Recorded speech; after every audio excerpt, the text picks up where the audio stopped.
Everybody ready?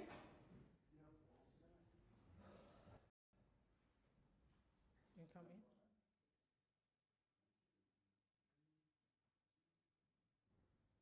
Good afternoon, ladies and gentlemen of the media.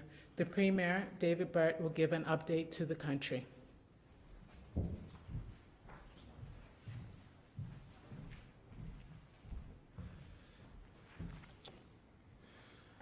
Good afternoon, members of the media, and good afternoon to the persons who are joining me here today for this press conference. I'm joined by the Minister of Health, the Minister of National Security, the Chief of Staff of the hospital, Dr. Richmond, and also Chief Inspector Robert Cardwell, who is coordinating operations regarding enforcement for the newly enacted social distancing measures. Good afternoon. I issued a press release last night giving an update on the number of confirmed COVID-19 cases there are in Bermuda. That update of 22 confirmed cases is the case at this moment in time, and there are no additional cases to report at this particular moment. There are 22 confirmed cases in Bermuda. Of these, 10 persons out of the 22 have fully recovered. 2 remain hospitalized in stable condition. That means they are not critical and not requiring the use of a ventilator. And the others are currently isolating at home with mild symptoms. Yesterday, there were 26 testing samples that were collected, and today a further 9 more samples were collected, and we are expecting results of those tests tomorrow. Bermuda, to this point, still remains without any evidence of community transmission. Community transmission is considered to be occurring when a large number of cases cannot be traced to a previously identified positive case. There have been some questions regarding the 2 cases which are listed on the website as under investigation, and I'd like to provide a little more detail about those 2 cases.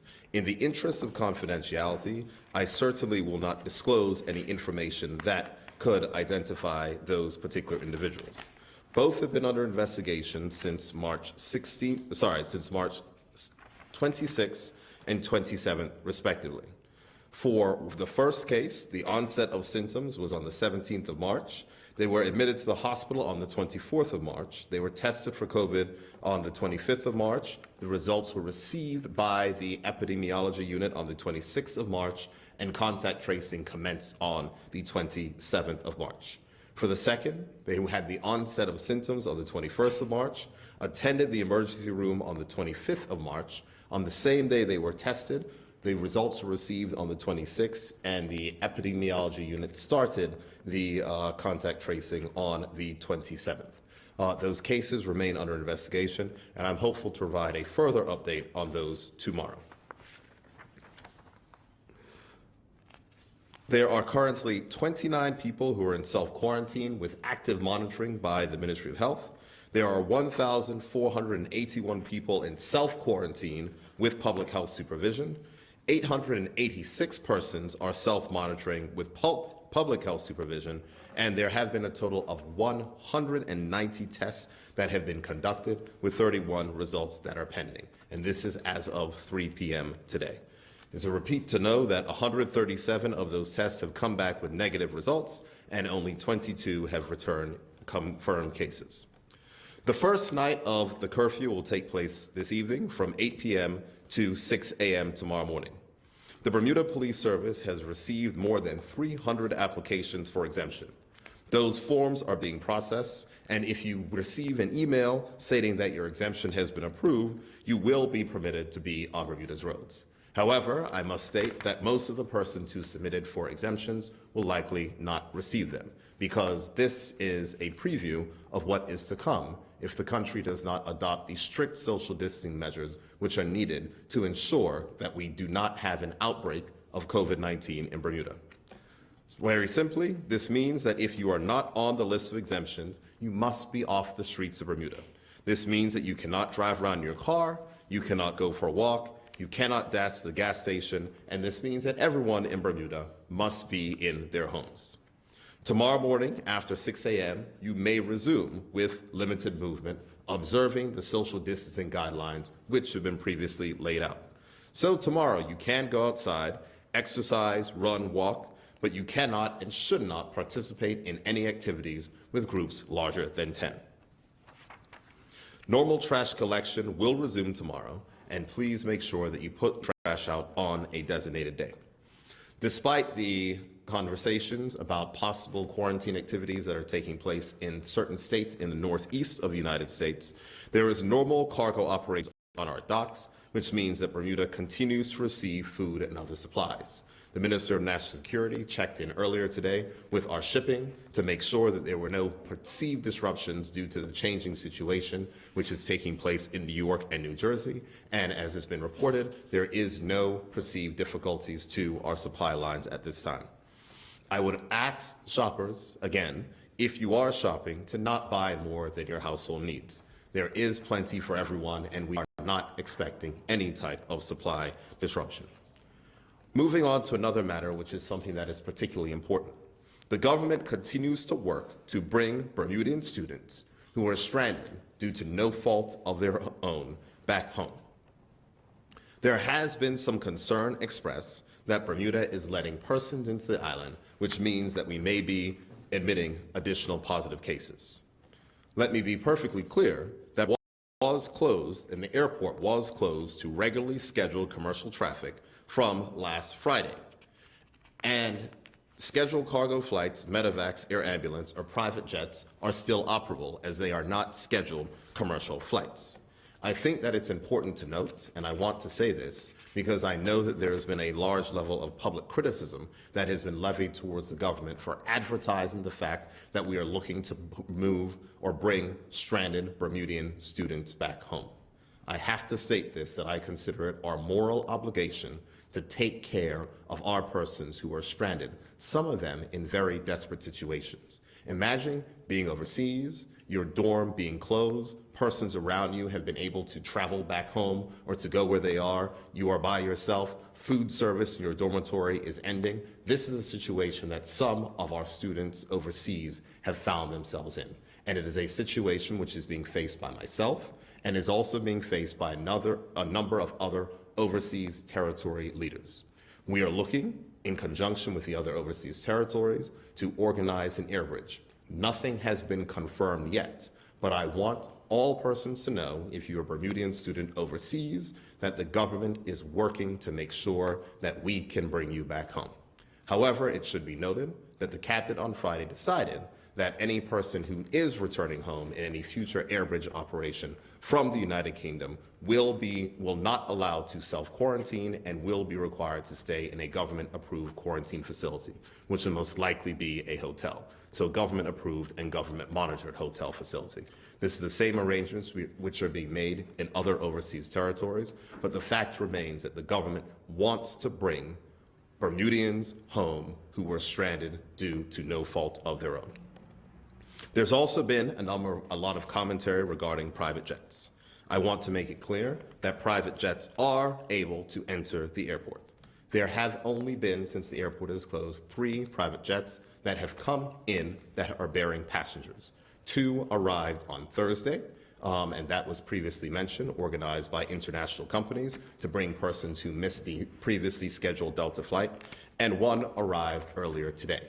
The flight that arrived earlier today brought home family of a resident, doctor from the Bermuda Hospitals Board who was stranded overseas and wasn't able to get home, and a Bermuda student.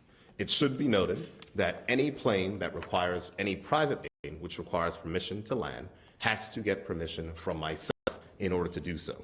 And permission is being given only if extra seats are made available for Bermudian students who may be stranded to come home. Some people have said that this is kind of like Uber jets or something like that. If there's extra space, it makes no sense for those flights to come here when they're Bermudians who need to return home. The Bermudian student who returned home on that flight today is entering a government quarantine facility. Regarding the UK air bridge, as I indicated earlier, we do not have any final information for that. We are continuing to work with the Foreign and Commonwealth Office and our other overseas territories to make this a reality. And as soon as we have the information on how much this particular trip will cost, we'll make sure to provide that at the earliest opportunity. However, I would ask that persons go ahead and go online to fill out the form to register your interest if you are a Bermudian student that's stranded overseas. A number of students have contacted the London office. The government put out a statement on Friday with a website for a link if you're a Bermudian student at home, and you can find that link on coronavirus.gov.bn.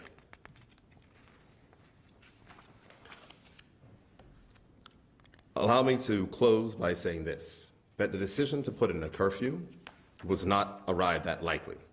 However, we only have to turn on our TVs or look online to see how the coronavirus has impacted other countries and how healthcare systems around the world are being overrun, which is leading to misery and death. We do not want that here in Bermuda, and we all have our part to play in flattening the curve and limiting the number of persons that contract this virus at any one time. This will be done by reducing our movements and contacts with each other, and we must take responsibility for our actions, and we must obey the guidelines that have been given by the Ministry of Health. There are some who have asked, why is the curfew only in the evening and not during the day? The fact is that the more restrictions of which you can put on persons by having the ability to interact, the more opportunity you have to slow the spread of the virus. So we are taking all necessary steps of which we can do. And as I said, it is a delicate balance between making sure that we can have some form of operations that continue in the country while putting in restrictions to minimize the slow of the spread.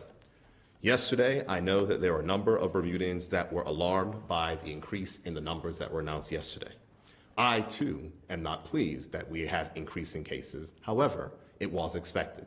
As I said, most of these cases are imported cases or close contacts of imported cases. And it is comforting to know that we still have no evidence of community transmission. But it is very important that Bermudians observe the advice to stay home.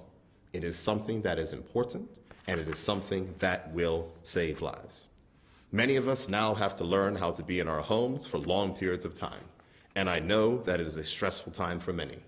Working from home, helping children to learn from home, and finding ways to manage the stress that many of us are dealing with. Please know that the government is trying its best to make accommodations for all. For instance, we've added a limited bus service for employees of the Bermuda Hospitals Board to make sure they can go for work. We will soon be launching a childcare service for children of essential workers. That will be coming online this week to ensure that essential workers are not taken off of the front line because they have to be at home and tend to their particular children. I want to remind everyone that the COVID helpline number is 444-2498, and that line is able to answer any questions or concerns that you may have for COVID-19. In closing, I will say this again. We all must do our part. Public health depends on individual responsibility. In Bermuda, we will write our own COVID-19 story. We are the only people who will have a say on how this story unfolds. If we adhere to the curfew that is in place, if we adhere to the social distancing guidelines, if we wash our hands and make sure we keep 6 feet away from others, if you don't go to visit friends and relatives as much as you want to, but recognizing that during this period in time, we have to minimize the possibility for community spread, we will all make a difference. As Bermudians, we have the capability, we are strong, we are resilient, and I am comforted to know that the vast majority of Bermudians are observing the guidelines, and together we will make a difference.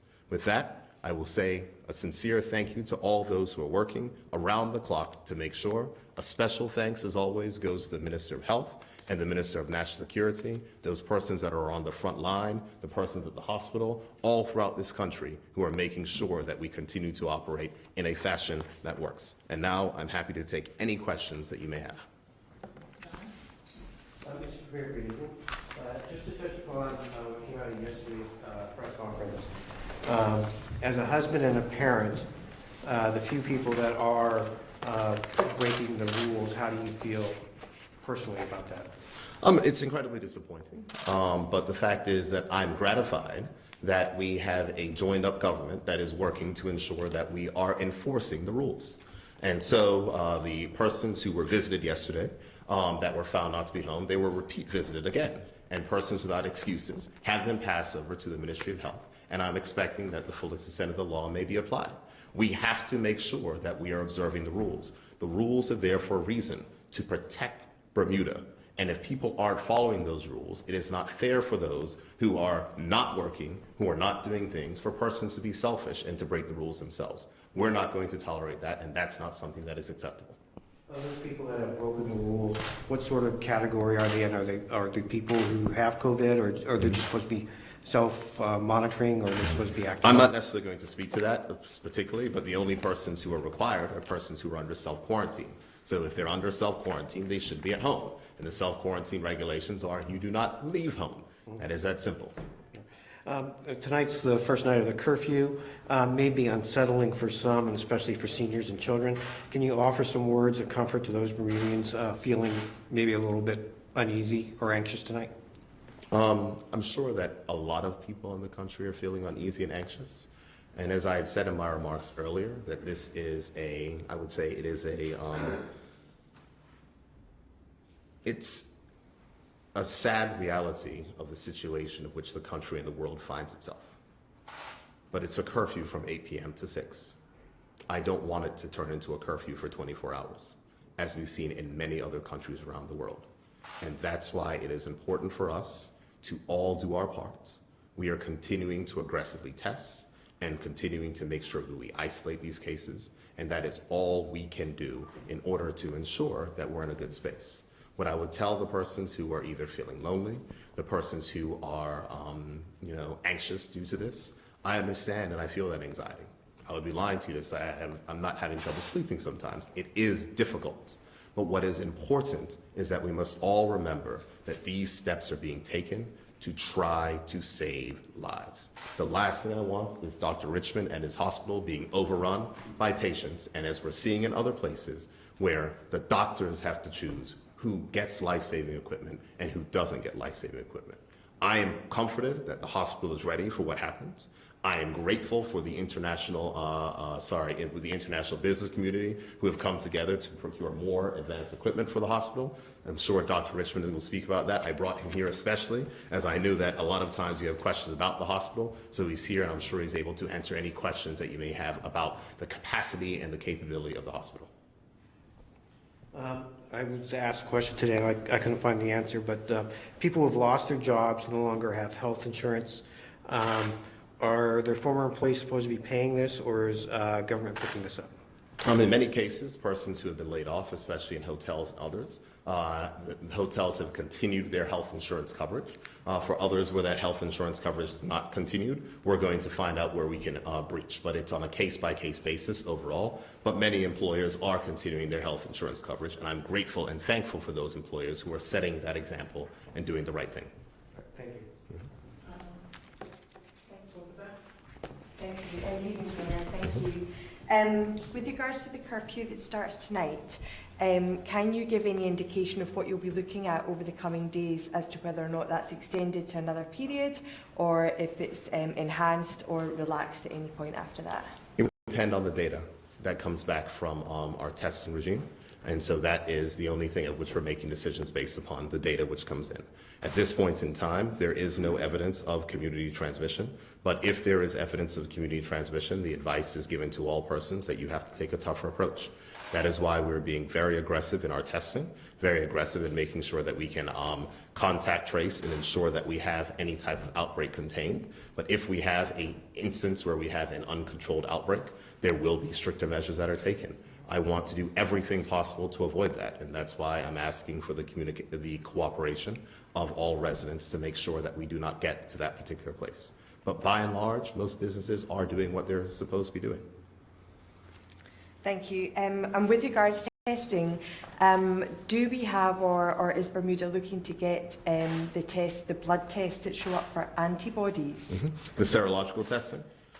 Yes, absolutely. The serological testing is something that is actually looking to be procured without question. Of course, it's early days. One of the things we don't want to be is we don't want to end up like Spain, who was reporting that about only 30% of their tests were working, the ones of which they got. So we want to make sure that we get the right tests that actually do work. But yes, we are looking to get serological testing. But it's important to note that that testing is not for diagnosing. You use the what we have, the real-time PCR test to diagnose what is happening. But the serological testing can be useful to figure out whether or not people have previously been exposed. Will be useful for healthcare workers, et cetera, to understand if they have already been exposed, so persons might be able to go back to work. Do you wish to say anything more about that, sir? You're right. Just one comment. Sure. Thank you. I'm Dr. Isham, Chief of Staff at BHB.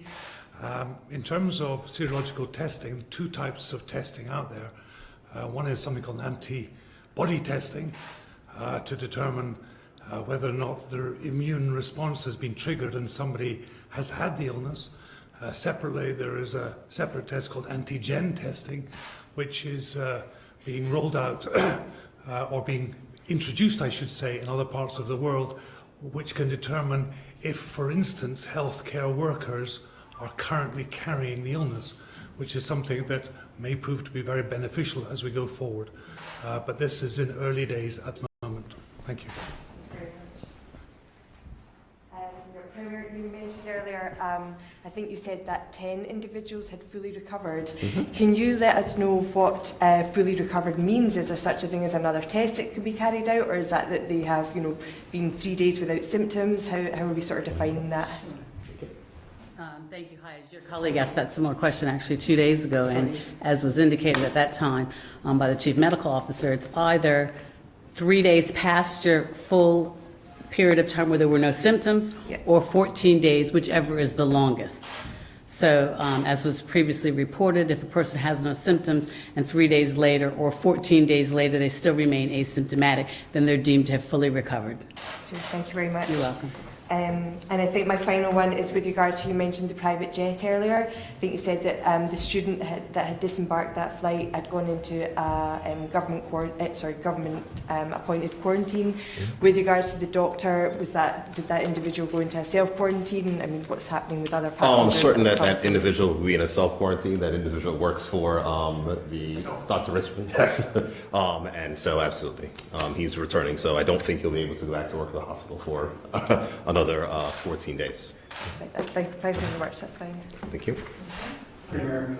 And just so you're aware, if there are no questions for Dr. Richmond, I'm going to ask Dr. Richmond to say a few words about the hospital's preparation, because I know there's a number of people who've always asked about whether or not the hospital is ready. There have been previous questions, so I'll ask him to say some words if there's no particular questions for him.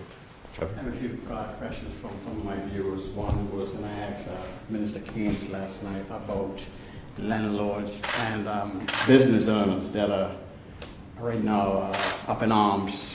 One business owner sent me a message this morning saying that she's been threatened that her rent needs to be paid by, Tuesday, and she's been closed for two weeks. Allow me to say this, there are no bailiffs that are working in the court to enforce eviction orders, so that person should just relax. I'm saying that insofar as person should have no fear about being evicted by the courts, because the Attorney General has been directed that all evictions and bailiff orders and eviction notices are not going to take place during this point in time. Has there been a consideration to assist these people? There will be a wider measure of assistance. The Bermuda Economic Development Corporation is dealing with matters of assistance to small businesses. Those recommendations were sent. The Minister of Finance will be speaking on those later this week. We're making sure that we not only assist people on the mortgage side, but we're also looking to put out the guidelines on assistance on the rent side and others. But for your particular viewer, I want her to be noted and to be aware that there are no evictions which are going to be served by bailiffs that are going to take place at this point in time. Thank you. From a bus driver that has family and can't attend work, are they going to be compensated for being out?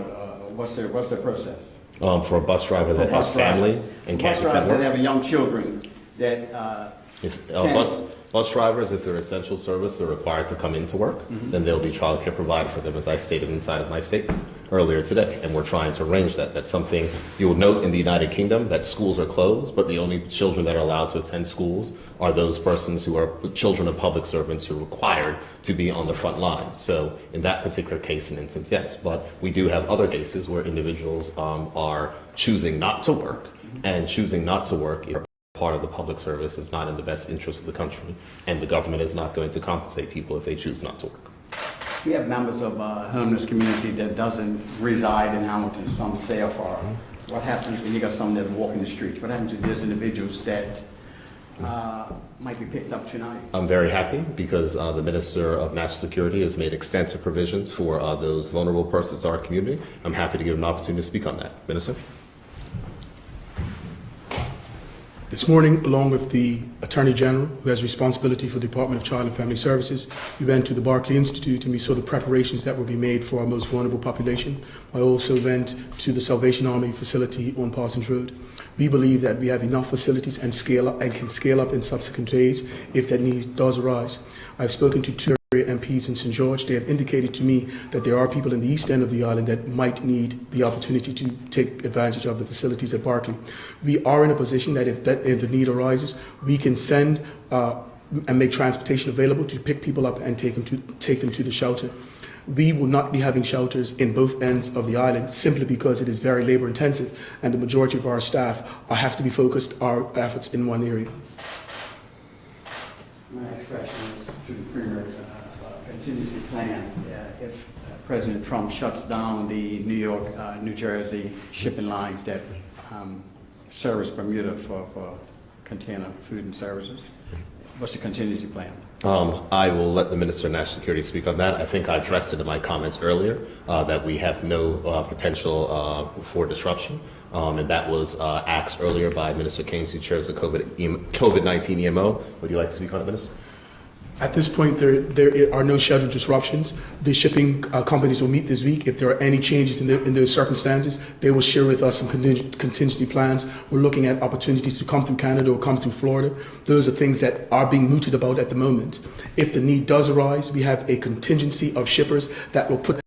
This is what the shipping lines do. If there is indeed a problem, they have contingency plans, and at the appropriate time, they will share them with us. But as it is, as things stand, as the Premier said, the shipping lines remain open. Thank you. I don't know if this is for you.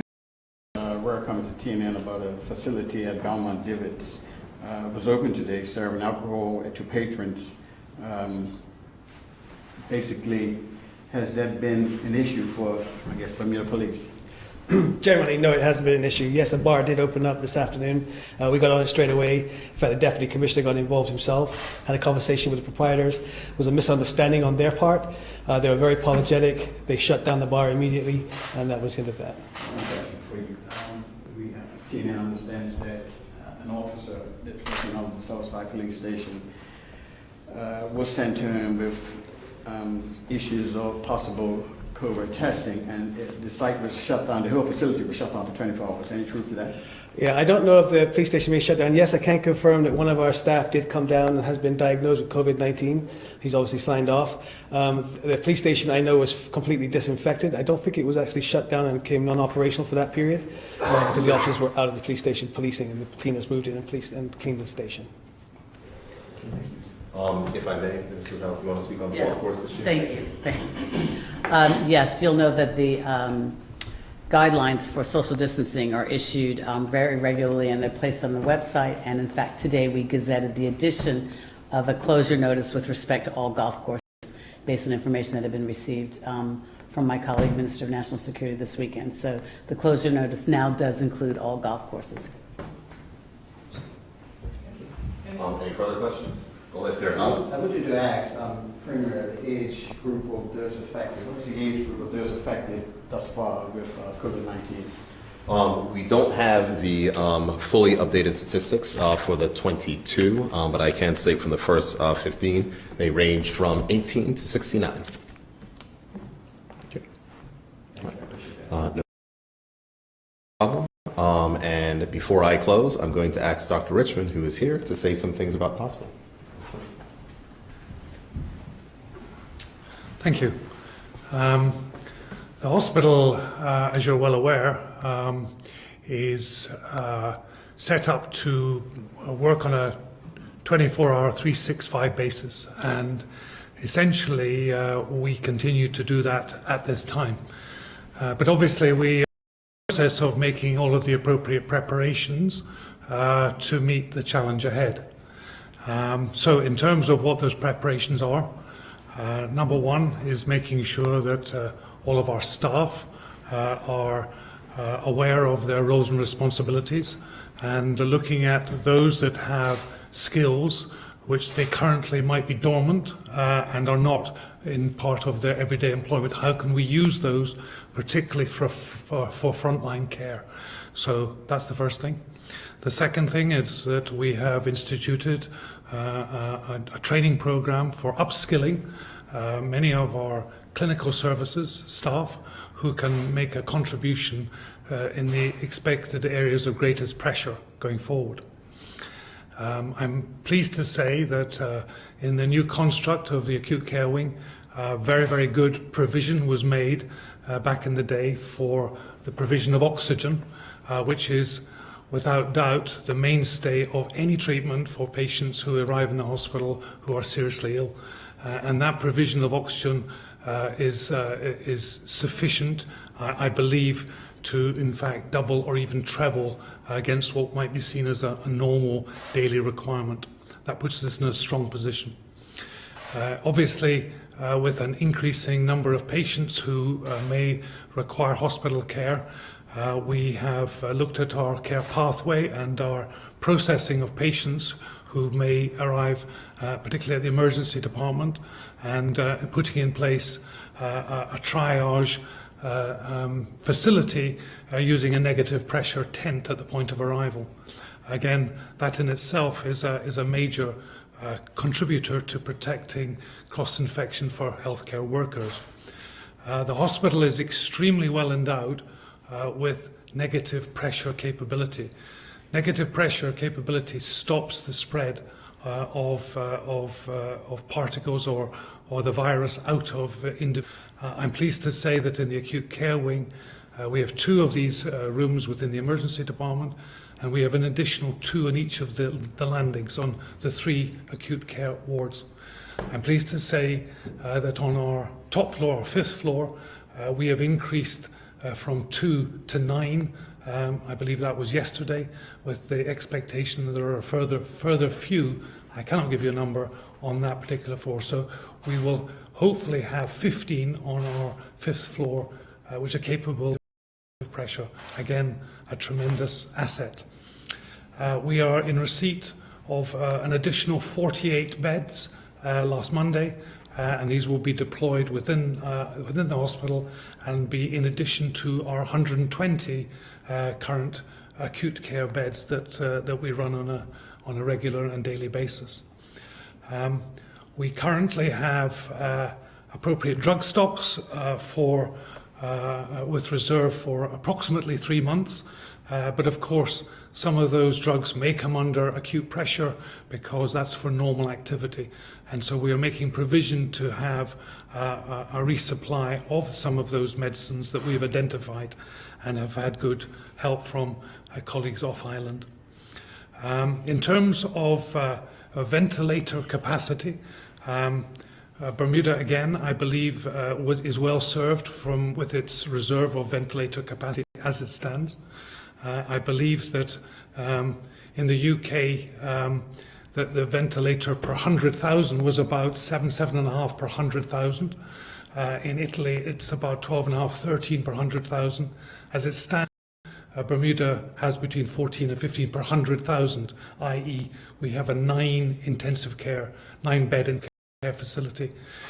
We anticipate as of Friday, with a current stock, that we could ventilate up to 29 patients. That's what our current provision would be. We are repurposing our operating theatre facility as we speak to be appropriately set up to take this large surge of patients if and when it arrived.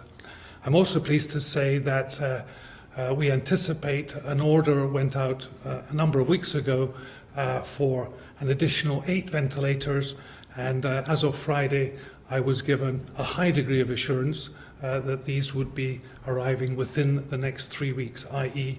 prior to the weekend, including the 19th of April.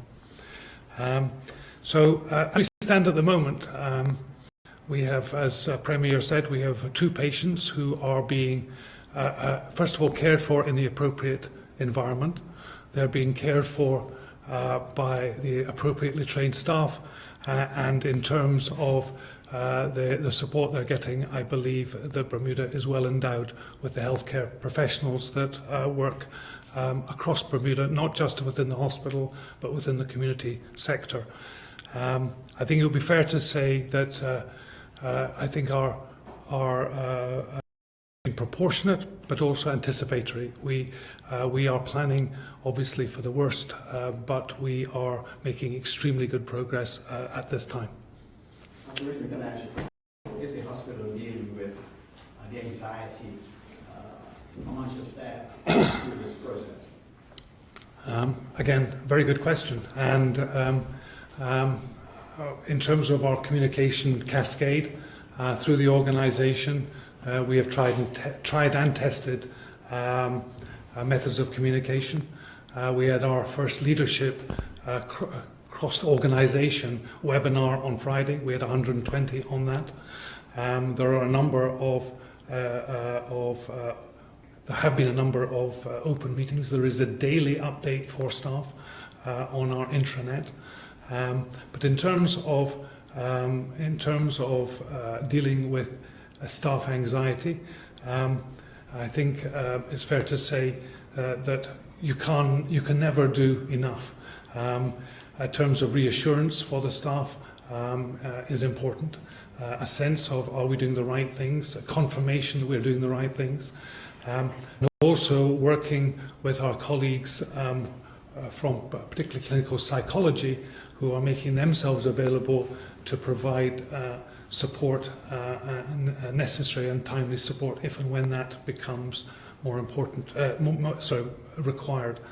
More importantly, of course, our employee health service acts as a tremendous resource in terms of dealing with some of our staff concerns and anxieties, and I would want to commend them for the great work that they are doing at this time.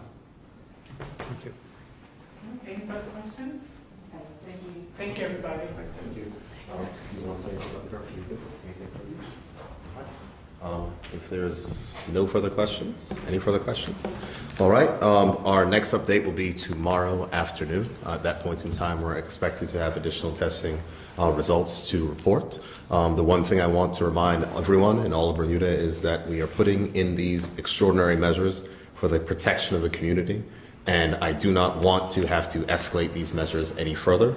However, the government will not hesitate to act in the best interests of protecting the public health. We are in a good space, though we have a large number of cases. That is due to our aggressive testing regime, and we're going to continue that aggressive testing regime. But it is important to not be complacent and to ensure that you are observing the rules and following the directions so that Bermuda will be able to return to a sense of normalcy quicker and not be an example of which we've seen as other countries which have not handled this crisis well. Thank you all, and I hope that you have a wonderful evening with your families.